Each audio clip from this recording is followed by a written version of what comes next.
Center Larry Peters Theater Club, and Ottawa Braves near and far, and now and then, we welcome you to this, our last Veterans broadcast of the season of 2024, the Heartland Radio Review and Kansas Keepers Talent Show.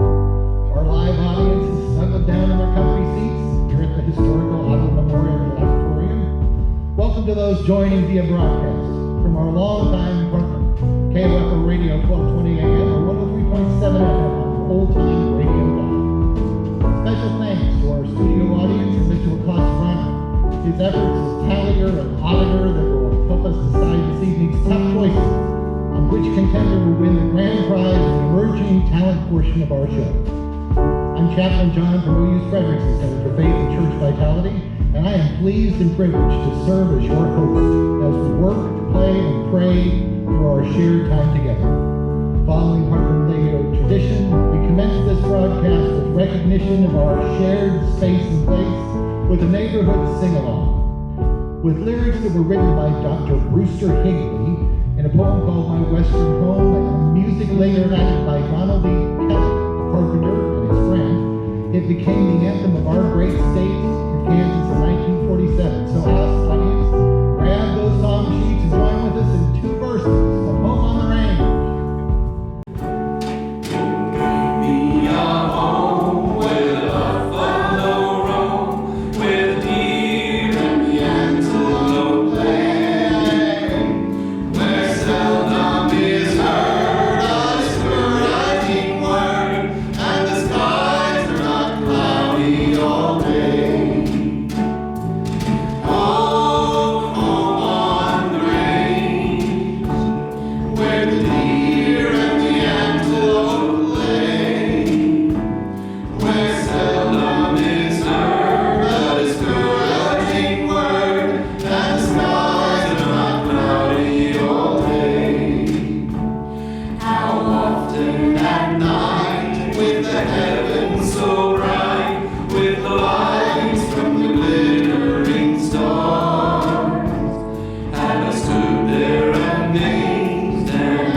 Showcase portions of a radio or television show.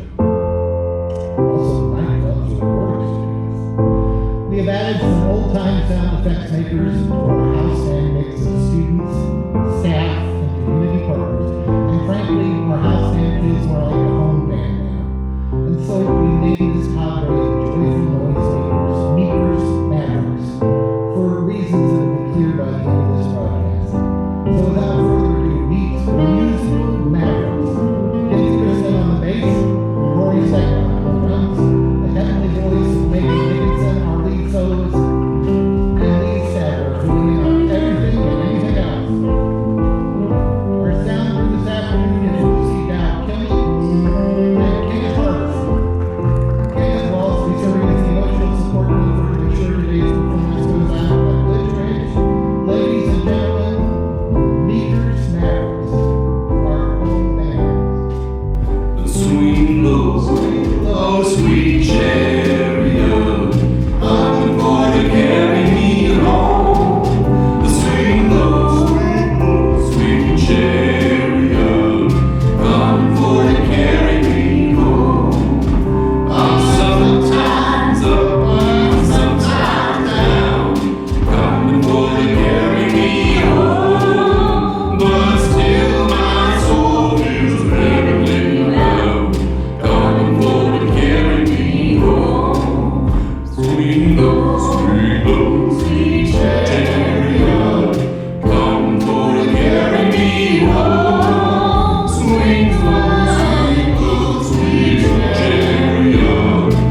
best in the can. An instant way to keep tidy dorm habits hidden from a prying and approving eye.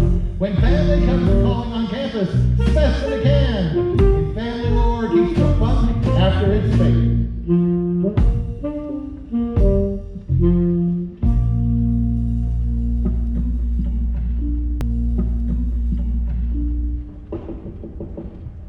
Hello, I have a stinging telegram to go to Helen Hatch. Stinging telegram for Helen Hatch. I am Lucy Helen Hatch. On a historic note, Lucy Helen Hatch served for over 2 years as one of the first trustees of the Ottawa Library. She was born in Rockland, Maine in 1834 and died in Fresno, California in 1928. In 1865, Lucy came to Ottawa with her cousin Fanny Thomas to serve as teachers under the leadership of Fleetius Fales.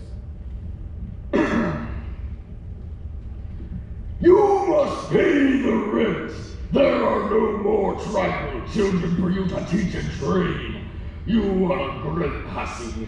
I see how the fruit in your garden grows, with vines burning past limits of jelly and juice, and they smell downright Mediterranean. Seemingly meant to ferment for paying rent. As president, I fight any white attempt, as I represent the here and now of Nero U and Bone Dry, Franklin County. Good grief, I thought you said this was a singing telegram. No, stinging telegram. But I will sing anything for 2 bits. Well, here's 2 bits.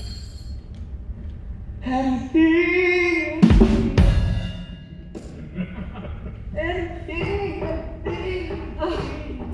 Oh, whatever will I do? Mr. Fales has gone back east, and I find myself misjudged and misguided, besmirched and vine smeared. I can't pay the rent, but I must pay the rent. I must go graft and prune, as the garden is the place where I best plot and scheme and forgive. Besides, somebody needs to plant another 23 rows of Gordo Blanco muscatels this season, and arborists do not build themselves. Last year, it was all those red maple trees from Baldwin City. A teacher's work is never done. Later that day.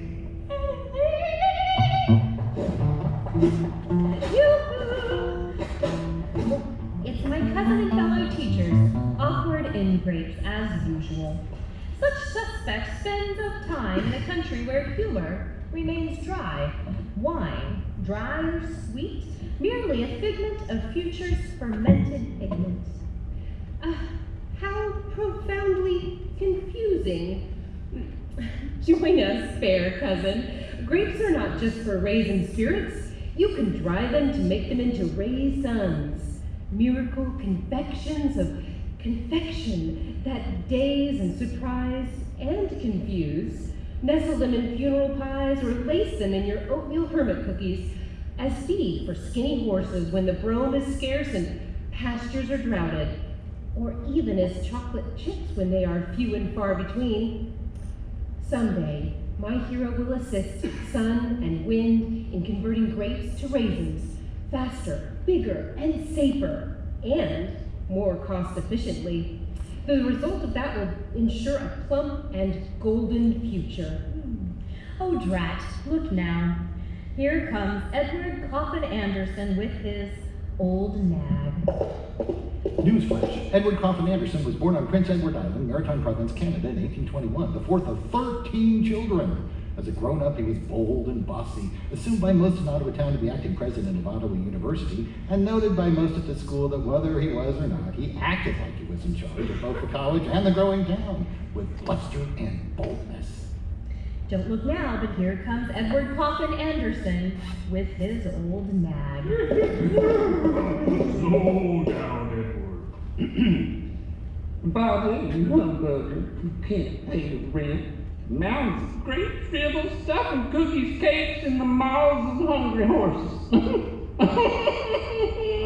Oh, allow me to drown your Pollyanna positivity with my salty crocodile tears. of harsh reality. You've neither time or space to hoard and house these grapes, right? No marketing way to mass raising proceeds. It's all fickle. For all of you grape-scented dolly, you clearly cannot pay the rent. So sell your devil's weed now to feed hog and cow, or rue the deficit consequences of your defunct delusion. I totally agree. You'll see my vision, sir. You'll surely see. Inventors will come in from our nearby trails, both the Santa Fe and the Oregonian, and I will wait, you bundle of hate, for someone savvy to show me one. I know my destiny waits. Well, small-town teachers should not sound so progressive. You with your big word, small talk, you're a purple purveyor of pipe dreams and a spreader of hogwash. Indeed. Hogwash of pipe dreams. You besearch my good name, sir. Purple pipe dream weaver indeed. Townsfolk will think that I've become a member of the Baker College staff. Raisin dryers are the future machines. They are not empty pipe dreams, and my hope will grow faster. Faster than your swilling, slopping hogs. I will not sell my vines to the small-minded tramples of the ruthless raisin roue like you be. Oh, well, that may be, but the long blades of history may be on your side. However, the bifocals of reality are very much not. I sense in my bones, on some trail to somewhere, your inventor hero has steamed past the old Rendezvous with quick-drying destiny. Rent must be paid. You great crooked roper will lose your home space at the college cottage. Mark my word, it's hard, fast, and true, or my name isn't Edward Coffin Anderson. And your little dog, too. Oh, we will tear down Chum Cottage and convert wine and ripe drop into purple pig slop and ferment hams in your ramshackle berry bar. Mr. Coffin Anderson, leave this humble, hopeful space and take that old nag with you.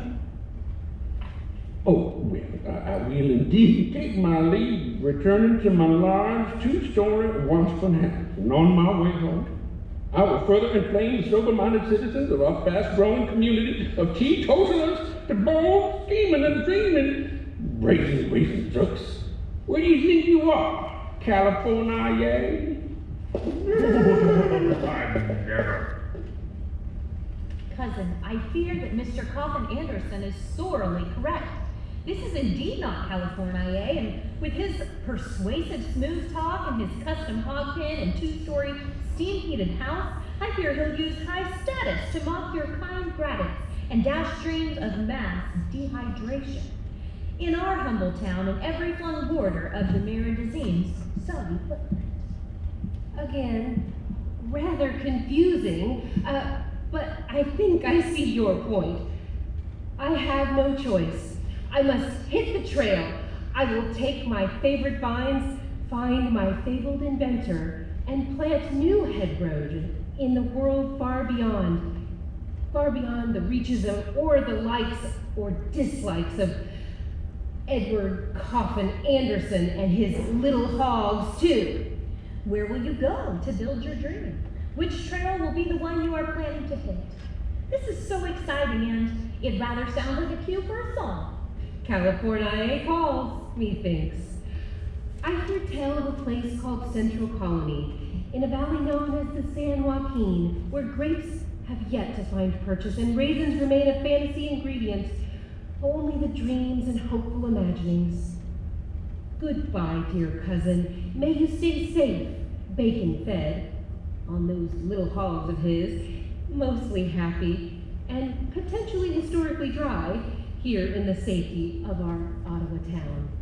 Kansas Baptist grace and California dreaming, as you reach for a different star than we hold dear here in Kansas. May you claim your destiny and connect with your fabled inventor in the semi-valley of the San and Joaquin. Now here's the cool part. Lucy did indeed lay her claim to her destiny. Property that she built that World of Her Dreams in 1878, she became one of California's first female raisin growers. With 3 friends, all former teachers, she bought 100 acres they named Hedgerow Vineyard. The house which they built was the first 2-story residence in Fresno County and was regarded as the county's showplace. Lucy planted her Gordo Blanco Muscatel grapes, marking her as one of the earliest planters in California. She met her inventor hero, William Schmoltz. In 1884, the farm was the first to use William Schmoltz's mammoth grape dryer to turn their grapes into raisins. So many raisins were produced that they had to build a huge barn, and they also built a small packing house. They shipped raisins as far away as Boston.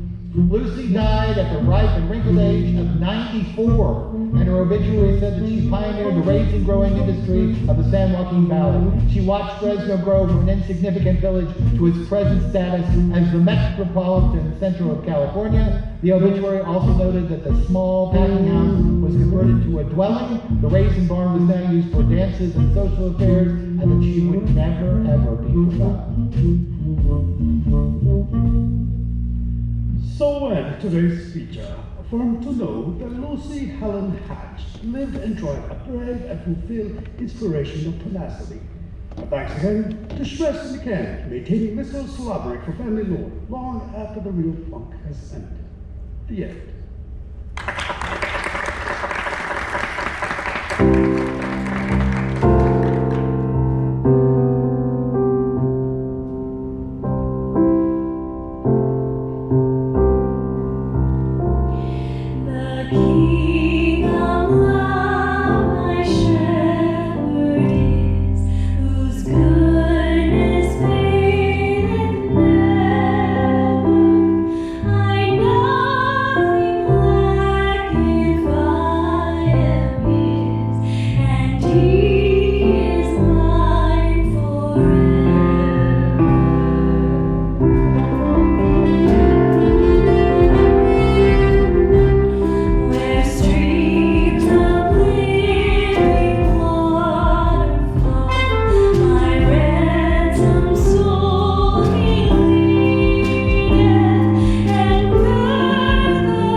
Rapidly growing taller and longer hair, Ryker Harbison is a familiar face to Ottawa University theater audiences. He has appeared as characters in, among others, OU's production of Guys and Dolls, Tony and Tina's Wedding, and the world premiere of Twilight and Ottawa alum Dave Malone's play Boxing and Christmas, performed here at the Ottawa Memorial Auditorium. This last January, Ryker was seen in the 2023 title and received the title of OU's Kansas Keeper.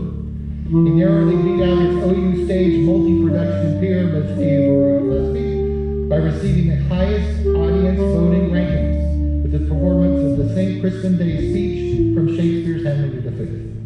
Ryker is back now, competing for the 2024 title against a formidable new contender. He will be performing Act 2, Scene 3 from what's referred to by superstitious thespians only as a Scottish play, but known to bold or foolish radio show hosts in the majority of cultured world as by its rightful name, William Shakespeare tragic play, Macbeth. Here is a knocking indeed. If a man were porter of Hellgate, he should have answering the key. Knock, knock, knock. Who's there in the name of Beelzebub? Here is a farmer who hanged himself on the expectation of plenty. Come in time, have napkins enough about you. Here you'll sweat for it. Knock, knock. Who's there in the other devil's name? Faith, here is an equivocator who could swear both the scales against either scale, who committed treason enough for God's sake, yet could not equivocate to heaven. Oh, come in, equivocator. Knock, knock, knock. Who's there? Faith, here's an English tailor, come hither for stealing out of a French hose. Come in, tailor, here you may roast your goose.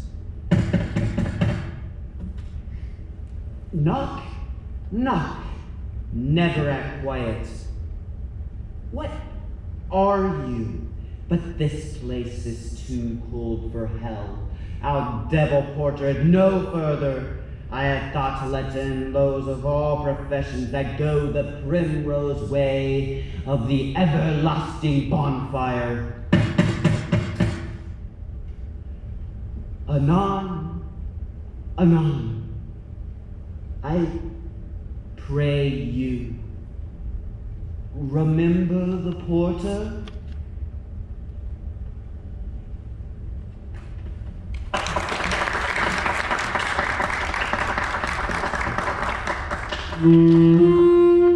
And now the Ottawa University Radio Players presents Ray Perry Holler episode 3, The Itchy Otter, brought to you by Winter's Undersea Brittle, up for a challenge to dry mouth and Christian Spittle, found Winter Undersea Brittle. Our scene starts in Professor Study, and even her desk clock seems etchy.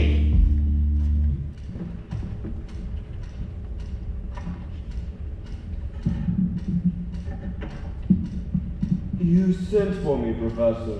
Mr. Otter, Yes, Professor. on your application to the school, it appears that you stated you had a canis familiaris named Gidlet as your ESA. Yes, Professor. And were you not the one who signed a memo clearly stating your understanding that an emotional support animal, or ESA, is a common domestic animal that provides therapeutic support through companionship, non-judgmental positive regard, affection, and a focus in life. Emotional support animals are typically dogs and cats, but they may include other animals, mice, fish, rabbits, birds, hedgehogs, rats, mini pigs, etc., who meet the requirements that the animal is manageable in public and does not create a nuisance in or around the home setting. I signed and understood it, Professor. Yet I have been told that instead of Gidlet, you have aboded a highly non-traditional ESA into your dorm room. Well, Giblet disappeared, so I found a much better animal companion. While it is not one people are familiar with, they will find it exceptionally cute and extremely cuddly. Cuddly, maybe, but cute is clearly debatable. Is it not true that your new unfamiliar animal caught and nibbled the emotional support fish of your injured roommate, Niccolo Sinelli? Nibbled a hand knob, I fear. But not the entire fish, Professor. Exactly. How much of Mr. Sinelli's ESA fish was consumed by your unfamiliar? Mostly just the side of its head, Professor. Maybe a wee bit off the top fin. One flipper was never recovered. I understand. For cruel and disgusting habits of an unfamiliar, 50 points will be deducted from the Gillette house for the pain caused the fish and the strain that you caused your roommate. And another 10 points will be deducted for the drain. Sadly, bits and pieces from the fish's burial caused harm to the aging water closet plumbing. I can buy the school a new toilet plunger, Professor. I have weightier worries. It's been snitched that the unfamiliar is a burrower. No, Professor. He is very much a keeper. No, not a borrower, you idiot. A burrower. Oh, that. Well, I didn't know that Ron was nesting under my mattress. And who may I inquire is wrong? My other roommates here say he's a plum toad. It is not kind to blindly besmirch your roommate, Otter. I am not besmirching. His ears say is a big toad. A toad named Ron. I see. Well, my unfamiliar did indeed traumatize Ron by repeatedly and recklessly rooting him from his burrow. We found a solution for the toad's now constant nerving croaking condition. We got Ron an ESA of his own, a house elf named Miney. Ron has a Hermione? No, Ron has his Miney. And here is a pain in the hiney. Blimey, it's all gotten rather complicated. So I see. Well, I did not call you here to defend or remedy these brutal creature maulings. In fact, they are, as you might say, all news to me. You are here now because of the Wicked Itch. The Wicked Itch? She doesn't come in until our next episode. Itch. Itch! The Wicked Itch, Mr. Otter. Your unfamiliar's loud and constant scratching can be clearly heard by all of your housemates, even the floors below you. It is driving the Puggles crazy. The Puggles, Professor? Yes. Downstairs, your neighbors both have Puggles for their Canis familiaris. Puggle dogs are a hybrid breed created by crossing beagles and pugs. While they aren't bred for their cute looks and their tender personalities, they get a bit angsty around the fireworks and the scratchy sounds. My cute and tender downstairs neighbors are boom wary and scratch adverse. There's Puddles downstairs, Otter. They're Puggles piddle when they are particularly perplexed. Well, Gibby can be a bit ripe, rank, and itchy, but then Gibby just does what they do. Who is Gibby? Good heavens, Otter, have you gotten yourself an annoying house elf too? Lantra commendatus. Is that supposed to be a magic word, Otter? Of course not. Lantra commendatus.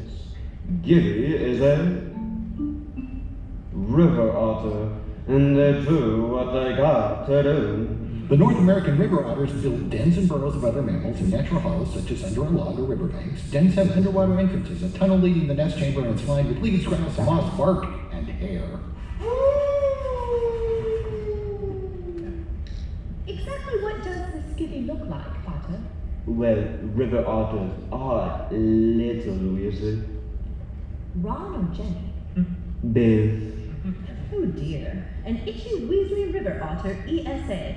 Merlin's beard. How did this happen, Otter? Hoping you would ask, Professor. Let us invoke the magic of the internet for answers glimpsed only in the panacea of the past. It says that, according to the November 14th, 1922 edition of the Campus OU's long-running school newspaper, committees with the consent of Coach Elville have decided that in the future the Baptist OU players shall be called the Braves, as the school nickname. In that homecoming football game nearly 100 years ago against the then Pittsburgh Normals, now Pittsburgh State University, OU took to the field as the Braves, November 18th, 1922. While Diego is the name of the spirit of Braves and the character has a deeper meaning than a mascot, Diego appears at traditional and ceremonial campus events such as convocations or graduations, interacts with OU students, alums, tribal members, the community, but in a sober and sacred manner. So while Diego was proud and dignified, he was not much fun to play with. The river otter is the sacred animal of the Ottawa tribe of Oklahoma. One of the Ottawa University students who was serving as Diego and was also a mascot for a couple of other local teams petitioned to create a mascot character that could interact with the fans in a fun manner. Student Senate and administration loved the idea and took the suggestion to the Ottawa tribe of Oklahoma. The student body made nominations as to what character we should have. Once that was selected, a second vote to name the character was taken. Ottawa University alumnus John Lee's suggestion of Gibby was selected by the student body, and Gibby the River Author entered the OU scene during the 1999 to 2000 school year. And the rest, as they say, is history. And so concludes Brave Perry Hotter episode 3, Perry Hotter and the Itchy Otter. Check back again, same time and same channel. And remember, you're up for a challenge in drying them out. You can increase your spittle by having Winter's Wonder Seed Brittle. Recommended by sunflower growers, the peanut allergic, unique gift seeking givers, and 4 out of 5 dentists surveyed.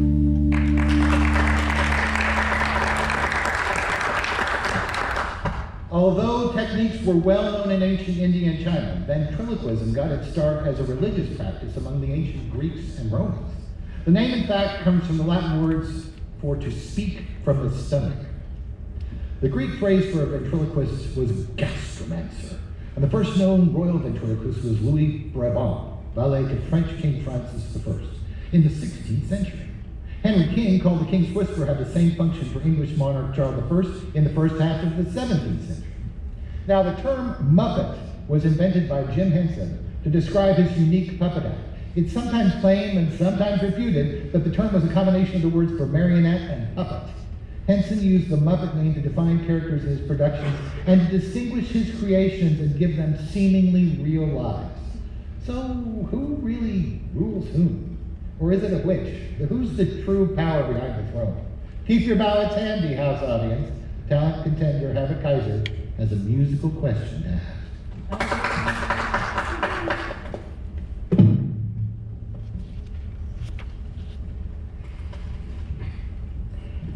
I reflect on my reflection, and I ask myself the question, what's the right direction to go? I don't know. Am I a man? Am I a Muppet? Am I a Muppet? If I'm a Muppet, then I'm a very manly Muppet, very manly Muppet. Am I a Muppet? Or am I a man? Am I a man? If I'm a man, that makes me a Muppet of a man, a Muppet of a man. I look into these eyes, and I don't recognize the one I see inside. It's time for me to decide, am I a man,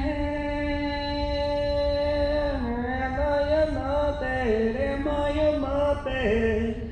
If I'm a Muppet, then I'm a very manly Muppet, very manly Muppet, am I a Muppet, or am I a man, am I a man? If I'm a man, that makes me a Muppet of a man, a Muppet of a man. Here I go again, I'm always running out of time. I think I made up my mind, and now I understand who I am. I'm a man, I'm a Muppet. Oh, I'm a Muppet of a man. I'm a very manly Muppet. I'm a Muppet man.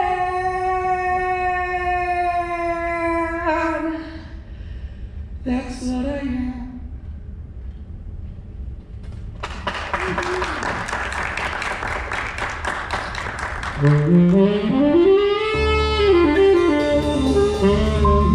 Now it's time for Gladius Fables of the Purple Vampires of Palmyra. Brought to you by Pumpkin Flight, Flubber's Tape for juvenile delinquents and planned on death. Why just trick or treat when you can pump and slice?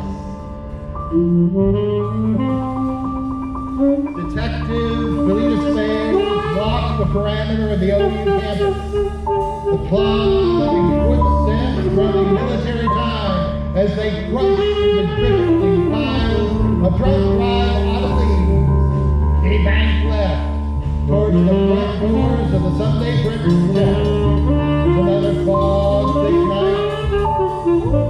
Fading blood-red glimmers of pre-dawn peeked over the copper dome of Toy Jones Hall. Angry neighborhood birds warbled their pent-up passions. And gangs of ill-tempered squirrels, organized efficiently, once again poised to terrorize the state-jingled roofs of George B. Washburn homes used as dormitories and lining Cedar Street. Professor Fayle's glance was drawn towards the front of the administration building, where one of the leaf piles seemed to be rising up, forming a moaning, staggering, humanoid shape. The leaf pile moaned miserably. They'll eat us. They'll eat us. Help! Historical note, the protagonist of the story was named after the real Fleetus Fales, born in 1825. He came here to Ottawa from St. Louis at the close of the War of the Rebellion, in which he took an active part as a Union soldier. In the spring of 1866, Professor Fales was made the head of the Indian department at the school, which was held in the building at Hickory and 2nd Street. In the fall of that year, he was the head of the faculty of the school proper and went into temporary session at 427 South Main Street. In 1878, Professor Fales was elected county superintendent of schools and served for 2 years. He also completed an unfinished term as principal at City High School. Professor and Mr. Fales left Ottawa for a permanent home in the East May 1902 in hope of benefiting Mr. Fales' shattered health. It was reported, though, that he left Ottawa still bearing the highest esteem of the community, the college, and of their membership. And now, back to that talking trash pile. They'll eat us. Help! As he neared the heaving leafy heap, Fleetus recognized the terrified form of one of those imported members of the accident-prone men's soccer team. Fleetus sighed deeply, deeply. Another international student had apparently strayed out of the city limits. State your name. Lazar. Which Lazar? I know we have more than one student with that name. The soccer player. I know we have more than one soccer player with that name, Lazar. Full name, please. Milovic. I am Lazar Milovic from Gornji Milanovac, Serbia. What led you to this moment, moaning in the moldering mulch pile, Milovic? I was hoping to catch some fish, and there it was. A hideous beast. Please describe the beast, good sir. Poznato to kako već ide kada ima plavu kosu sa plavim očima I telom zmaja, pa da bio prilično... In English, Milovic, in English. It was a hideous beast, Professor. You said so, Milovic. Where did you spy the beast? On land or in water? In the water, Professor. What noise did it make? Shriek-stacking. Maybe it was a Mengwesi. According to Ottawa tribal lore, the Mengwesi were smallish, riverbank-dwelling water spirits. Though generally harmless, they can blow canoes astray and steal things when they're not shown proper respect. Switch-stacking. But I was respectful and I had no canoe. It was not at all harmless. I lost my fishing pole and I nearly drowned clutched in its icy claws. Icy claws? Are you sure the sound it wasn't making was black? That's the sound of full-grown water lynx. Historical note, water lynx were also known as underwater panthers by some of the early settlers. In the Ottawa language, they were called wushubzi, and they were described as something like a cross between a vicious cougar and an angry dragon.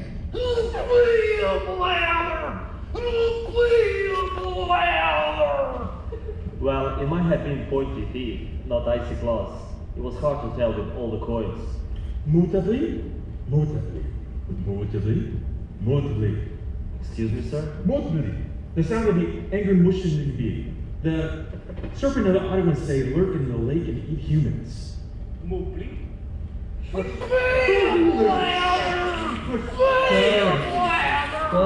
Hold. Gadzooks! What is that over by the library? Another mutant leaf pile? Or is it a hideous beast? I am not a beast, sir. It's me, your favorite student, Martin. Martino! No, Martin Basso. Martin Manuel Basso. How do you not recognize your favorite soccer player, Professor? Well, sir, it is a bit of a shock to see you in a sorry state, muddied and moaning and covered with grass. Oh, Basil. It is not my fault, Professor. I was being stung by a hideous beast.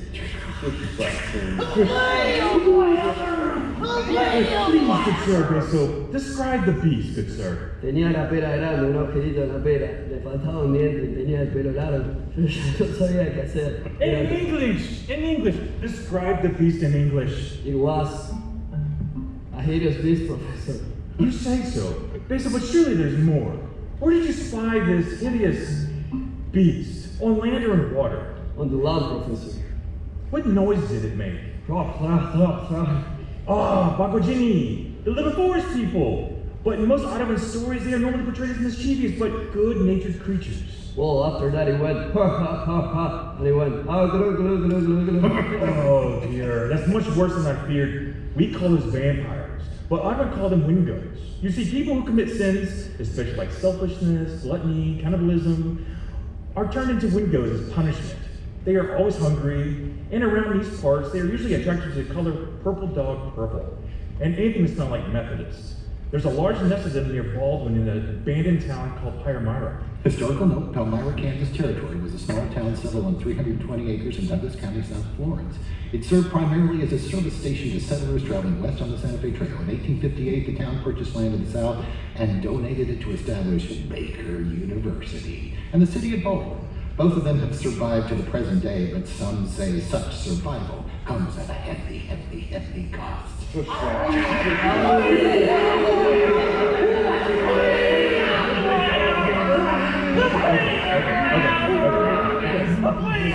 Braves! There is good news though. Your safety is assured as long as you stay in the city limits of Ottawa town. Why is that, Professor? Do these Wingos not walk far from their nest? No, it's the garlic. The garlic. Wingos hate garlic, and don't care much for Italian cheese either. A plethora of pizza choices on so many Ottawa menus, with an abundance of you college students and your funky breath, creates a garlic haze of a Parmesan protection. Shush back.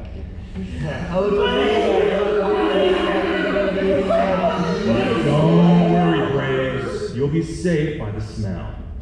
The end. So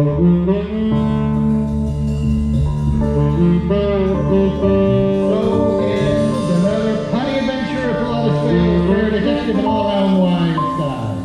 Brought to you by Pumpkin Splice. Plumbers take for juvenile delinquents and plans afterwards. Why just trade free so you can pump and slice.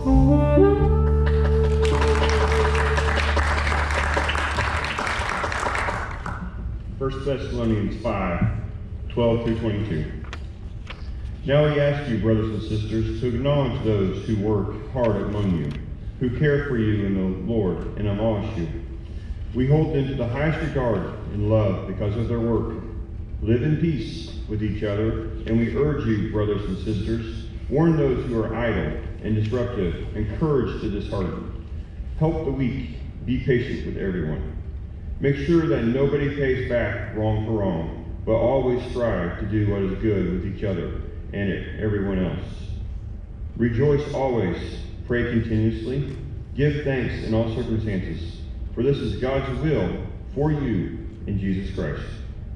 Do not quench the spirit, do not treat prophecy with contempt, but test them all. Hold on to what is good, reject every evil.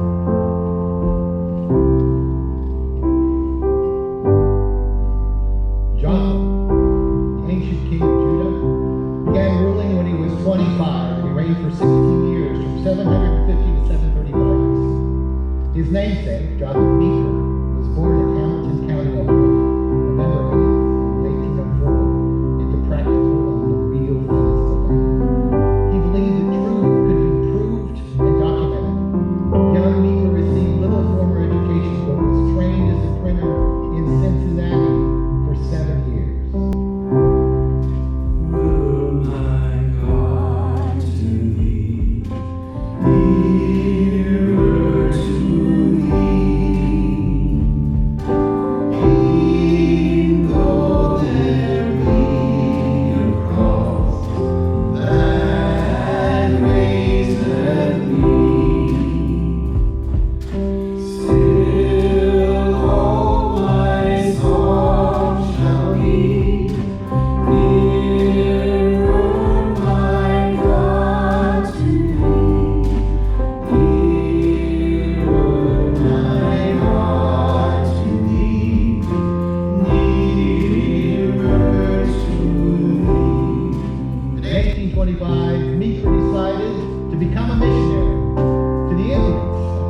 His final and first assignment in the Michigan Territory, he served as teacher and preacher among the Potawatomis, the Ottawans, and later the Chippewas. Reverend Meeker felt that rather than teach tribal members English so they could read the Bible, it made better sense to share the Bible with them in their own native language. While working in the Michigan Territory, Meeker learned to speak 3 Native American languages and began experimenting with a phonetic system of Indian orthography for tribes with no written form of their language. Using only 23 letters for translating any of the 3 Algonquin-based languages, he developed a system of ordinary typesetting that printing presses of the day could work with, inexpensively and representing all sounds of 3 Indian languages. At that time, the U.S. government decided to transfer the eastern tribes to the lands west of the Missouri River, where more than 20 nations were promised land possession so long as the sun shone, the grass grew, and the rivers ran downhill. Reverend Meeker and his now new wife were sent to Kansas in 1833 by the Board of Baptist Missions, assigned to the Shawnee tribe as a printer missionary. His expense account lists the following: printing apparatus, including transportation, $468.13, for a printing press and $835 worth of paper, because he was a tangible Christian and wanted to show and tell what Jesus would do.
Servant leaders, real Christian heroes inundated by grace, bravely facing trials and tribulations, and still resurrected within us. God is our witness, and we witness for God. Amazing grace flows like hope, to afford both response and bolster. Then as now, the timing of these equals of grace can seem unusually unfair, often unjust, and never really expected. We empathize with their setbacks as we witness the news and weather of today. We see their striving to preserve. Reverend Meeker kept a daily diary, and here are some extracts from it. It documented the historically destructive flood of 1844. And that's echoed now times as we cope with the flood in Florida and Georgia and Carolina. But this was the first and worst reported flooding from the new state of Kentucky. The spring of that year was warm and dry until May. The rain began and it fell every day for 6 weeks. This is from Reverend Meeker's diary. May 30th. I never saw so much of the time of rain. It's fallen almost every day for the last 3 weeks. The river has overflown its banks. The bottoms in many places have been inundated more or less. And it continues all of today, and now it's up within our dooryard. posted the Indians here that they will have no crops at all this year. On June 17th, all of our outbuildings and all that was within it has been swept away. Nothing is left but our dwelling and the office. June 21st, we were forced to shut up the house, and now we're across the great tree, which is nearly full. We're on a piece of bark of a tree, 6 or 7 feet long with Brother Pat and his and my family. We traveled 35 miles to listen to camp on the prairie. But with amazing grace, real Christian heroes persevere, on earth and then in heaven. Part of God's plan.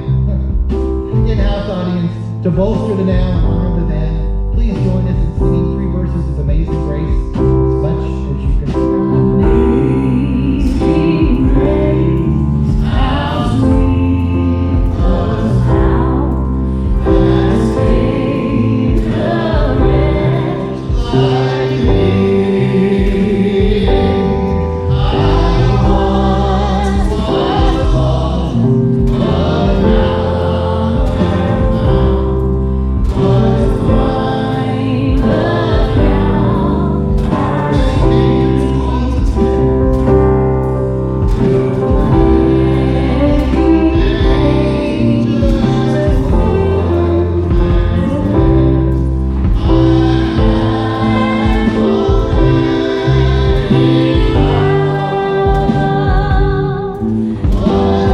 blind, but now I see.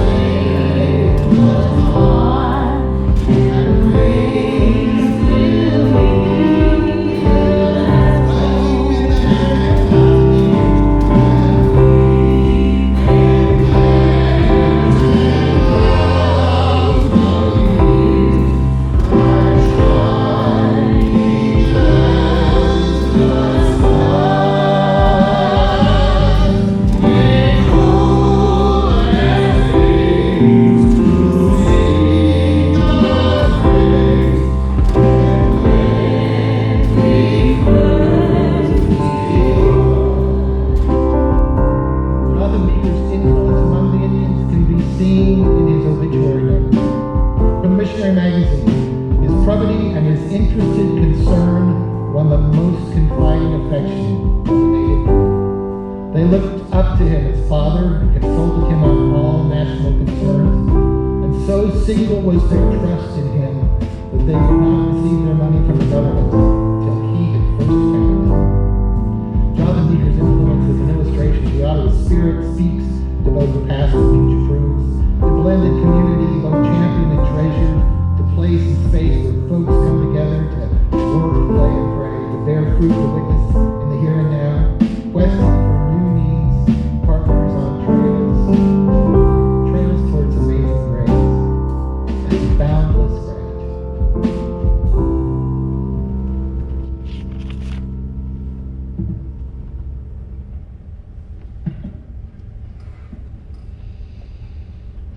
Ingratitude by Karen Miriam Goldberg. The wind thanks you, unfurling over the worn horizon so it can billow into night. The stars too, whether talisman of light dying or just being born, behind the small birds arriving or staying behind, who balance gratefully on thin branches of the coming winter. The squirrel in the field, the hidden fox, the mammals under and over ground find a way out of no way. The world is composing itself anew, even in a narrow time. Flashes of red on a gray day just before the red-winged blackbird folds back in silhouette. Whatever act of kindness flies, lands in the heart of a moment, a seasonal marker to illuminate why we live. A song of gratitude.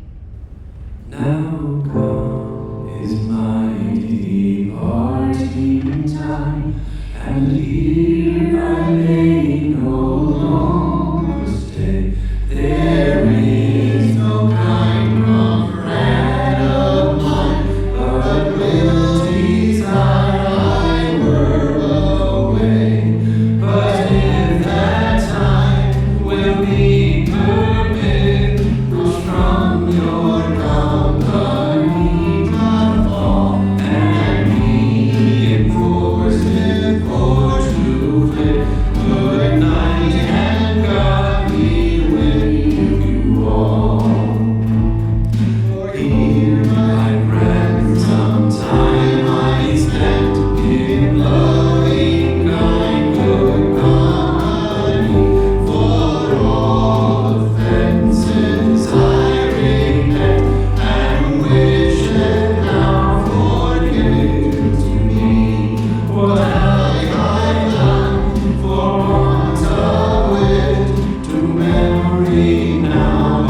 you.